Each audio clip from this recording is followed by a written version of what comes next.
Two of the major brands in college football history playing in a minor bowl game in Orlando, Florida. We got Steve Merrill on the line from wagertalk.com to help us break down all the matchups during postseason play among the Power Five. Steve, and we've got a matchup here. Florida State, they had a 3-game skid during October, and they bounced back nicely with dominant performances, mostly capped off by a win against their arch rival, Florida. And then you've got Oklahoma limping in at 6-6. So Florida State's a 7.5-point favorite in this game. Yeah, you always have to kind of take, Mark, a contrarian aspect when handicapping the bowl games, right? You throw the regular season results out. It's all about motivation, which team is ready to play. I mean, if this line had come out back in September, I think everybody would have been jumping on Oklahoma plus the 7.5 to +8. The line opened 8. It's come down to 7.5, but it's still over that key number of 7. There's about a 4 to 5% chance that Florida State wins this game by exactly 7 points. So, 7.5 preseason would have been extremely enticing with Oklahoma. But then you look, as you said, with the recent results, this is an Oklahoma Sooner team that was on the verge of maybe not being bowl eligible. This team was just 5-5 straight up going into their final 2 games. They got the big win against Oklahoma State, a rival win. I actually had a strong best bet on the Sooners laying the touchdown in that 28-13 win at wagertalk.com.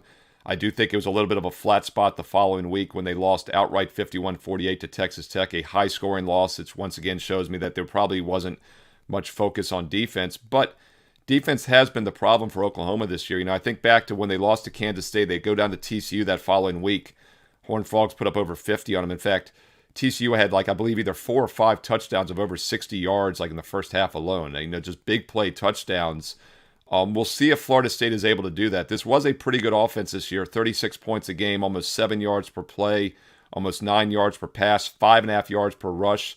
So you could see some big touchdowns breaking in this game, and I think that's one of the reasons we've seen the early money coming in the over. It opened 62.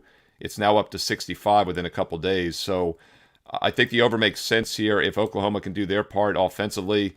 This is still a team that averaged 33 points a game, over 6 yards per play. The big edge for either team in this game, though, is Florida State on defense. 19.5 points a game, 4.8 yards per play. But the long layoffs in these bowl games, sometimes teams don't come fully focused. The game is in Orlando, by the way, so probably a little bit of an edge for Florida State. Oklahoma normally travels extremely well, as you know. The question is, will they be as excited to travel to this game? It's something we'll have to start reading about. We have several weeks till this game is played.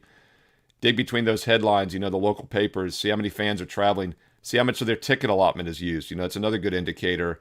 I think Florida State will show up in this game. It really be if their defense shows up will probably be the difference. Yeah, from a psychological standpoint and expectations of these two programs, obviously they're two of the bigger brands in the nation, but Florida State's been down. This is going to be their biggest season if they win a 10th game since 2016. They haven't even been to a bowl game in 3 years. They went 5-7 last year, so I think they feel really good about their team. There have been a number of players that have said, despite their NFL draft status, that they're going to play in this game because they're a close unit that's weathered the storm and adversity and put together a really strong season. Oklahoma's used to going to playoffs and major bowl games, and this is the first time in quite some time that's not been the case as they limp in at 6-6. So just something to consider there. Again, it's Steve Merrill at wagertalk.com for the NFL, college football, basketball, and the NBA. Get on over to Patreon. Join us there. We've got a Discord where you can talk college football all the time. It never stops. Chat all the time, 24/7, 365 with our knuckleheads on the Discord at MarkRogersTV on Patreon. And you get Steve's Under the Radar selection of the week. 12-1-1 against the spread. I hesitate every time I spit it out because you'd have to watch the videos to know it and believe it. But get it right there on patreon.com. Search Mark Rogers TV. All right, Steve, thank you so much as always. Hey, thanks, Mark.